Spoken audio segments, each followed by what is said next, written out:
You finally hit that first major milestone. But right when you feel safe, the biggest trap of all is waiting.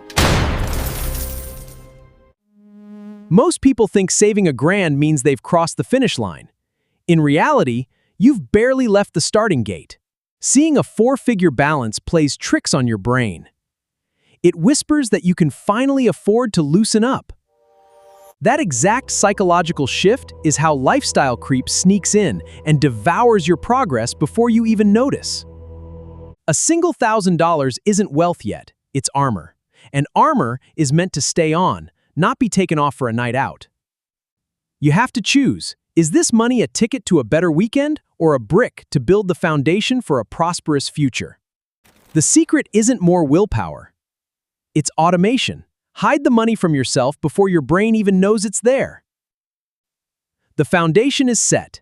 Now, we move from surviving to scaling. The climb to 10,000 is where you finally find your breathing room. At $10,000, you are liquid. Liquidity is the superpower of choice. It means when life happens, you don't panic, you just write a check. This is the breathing room.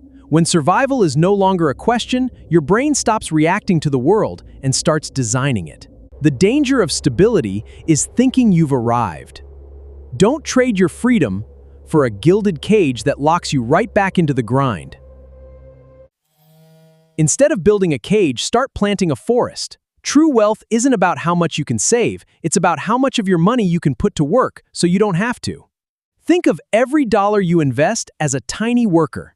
They don't sleep, they don't take breaks, and they spend every second building more wealth for you. That's the magic of compound interest. In the beginning, it feels painfully slow. But give it time, and that tiny snowball turns into an absolute avalanche. But a smart commander never puts his entire army in one trench. You diversify. You spread your workers and assets. Sector takes a hit, your empire stays standing. Wealth isn't about outsmarting the market. It's about outlasting it. You don't need to be a genius, you just need to be patient. The goal was never just to have money. It was to have the key to your own life. To be the one who decides how your time is spent. The roadmap is in your hands. The only thing left to do is take the first step. Your future self is waiting, don't keep them hanging. Let's get to work. This video is for educational and entertainment purposes only. I am not a financial advisor. Always do your own research and consult a qualified professional before making any investment decisions. Past performance is not indicative of future results.